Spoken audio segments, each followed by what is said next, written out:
Hello, welcome back to the Esteemed Live Network with Ajiboye Bolale. This is a platform where we learn, we connect, and we grow together. If you are in this place for the first time, you are in the right place. Thank you for tuning in. Thank you for your likes, your comments, and the shares. We really appreciate you. Yes, I value you so much, so thank you for connecting with me on this platform. If you're learning to show some love, kindness, and compassion to yourself, that may be the first step to help you in setting healthy boundaries. Setting healthy boundaries is very crucial to establishing one's identity. It is very important in helping you to understand who you are and how well people would respect you.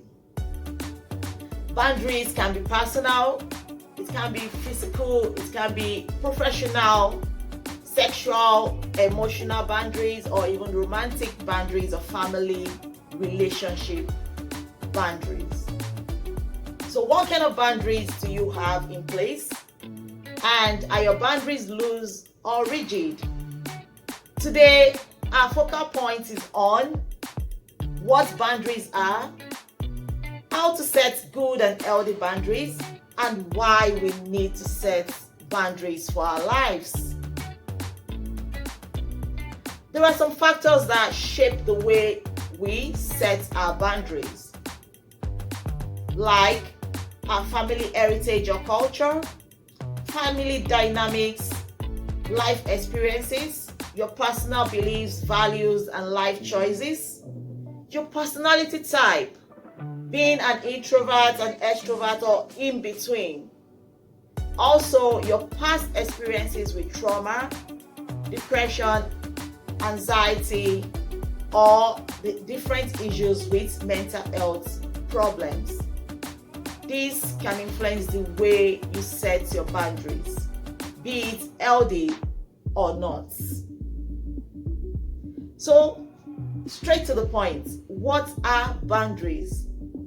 Boundaries are the limit or the space that is in between you and the other person.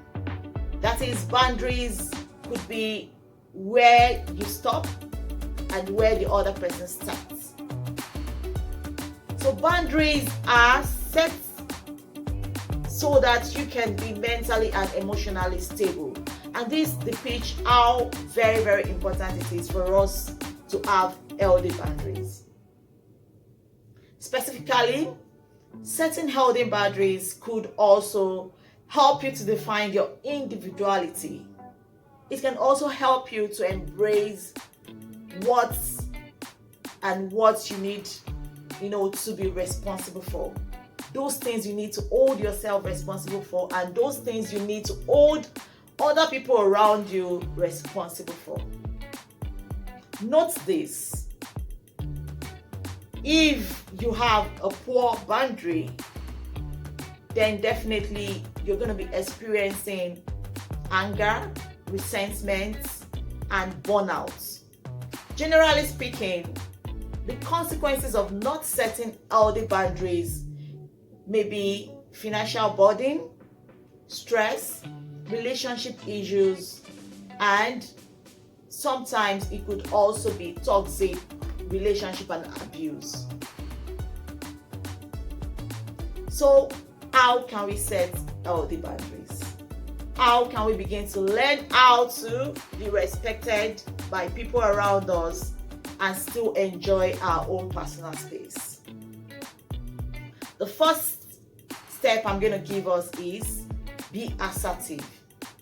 Be assertive. Learn to be assertive. Learn to express your needs. Say it the way you want it. That is, when you mean yes, yes it is. And when you mean no, no it is. So embrace good communication and expression of your feelings and your needs. If you are able to be assertive and firm about what you want and how you want it, then people around you would respect you and respect your boundaries. Assertiveness is a very important skill in setting up healthy boundaries. So We can be assertive by using the I statements. For example, I feel violated when you read my journal. I value my privacy so much. I would love it if you do not read my journal. Using the I statement makes it more firm and personal. So be assertive about your needs and how you want people to respect your boundaries. Number 2, step 2, setting up your boundaries is learn to say no. Remember this, you cannot please everybody. You cannot please everybody. So learn to say no and mean it. It can be very daunting sometimes to say no. But I put it to you today that saying no, just that word no, means a complete sentence. Learn to say no without feeling guilty about saying no, or without having to explain to the person you're saying no to why you're saying that no. Number 3, safeguard your space. Safeguard your space. You can learn to do this by, for instance, putting the password or code on your tech devices. Locking up your personal belongings or things in a locker. Keeping them safe away from people around you that can actually invade your privacy. Again, setting up non-negotiable time for yourself, for self-care, and setting time for visitation, time to read your emails, and be firm about this timing. Also, learn to ask for help. Sometimes it can be very, very challenging to set our boundaries. Most especially with individuals that have experiences with trauma and mental health problems, with issues related to anxiety, depression, and so many other issues. It could be very, very difficult for them to actually set a very healthy boundaries. And most of the times, these individuals could get violated, abused, and disrespected. So, never hesitate to ask for help. You could seek professional help for setting up your boundaries through counseling and through learning some skills related to assertiveness and some other important coping techniques for you to be able to set a very healthy boundary free from the toxic and disrespect from other people. Now, after talking about how do we set our boundaries, we want to also talk about why we need to set these boundaries. What are the importance of setting up healthy boundaries? The first one is, when you set up your healthy boundaries, it helps to improve your self-esteem and it helps to improve your personal well-being, and it creates a space for growth.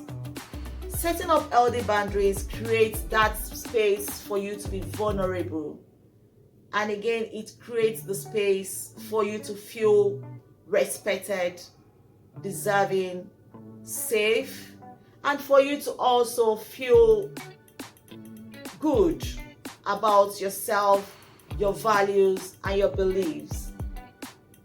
Setting up healthy boundaries promotes a feeling of self-confidence, and it helps to build your morale, even the way you relate with other people. Setting up healthy boundaries helps you to make the right choices about the kind of relationship you'll be or you want to go into.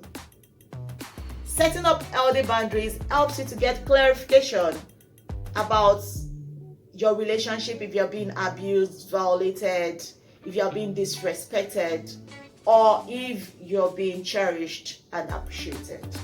Your boundaries helps you to get clarity about who you really are. Healthy and good boundaries also helps us to appreciate and embrace our own individuality, understanding that we are unique. We are all wired differently, and embracing this individuality. So, now that you know, what are you going to do about it? What are you going to do about your boundaries? If you don't have any boundaries in place, now it is time for you to begin to think about how well to set healthy boundaries for your life so that you cannot be disrespected and so that you don't feel overwhelmed, you don't feel angry, you don't feel resentful every time in your relationship with people. Learning to set healthy boundaries around your personal work, around your emotion, around your professional space becomes very, very crucial. I encourage us all to take that bold step today to begin to think about our boundaries, how these boundaries can be respected by other people, and how we can learn to be assertive about our needs, our values, and make sure that these needs and values align with every other aspect of our life and our day-to-day routine. Well, I'll be connecting with you all again on this platform. I do hope you enjoyed this episode on boundaries and how well to set your own boundaries. So, catch you all later. Remember to begin to think about how well to set your own boundaries moving forward. Take care. Bye.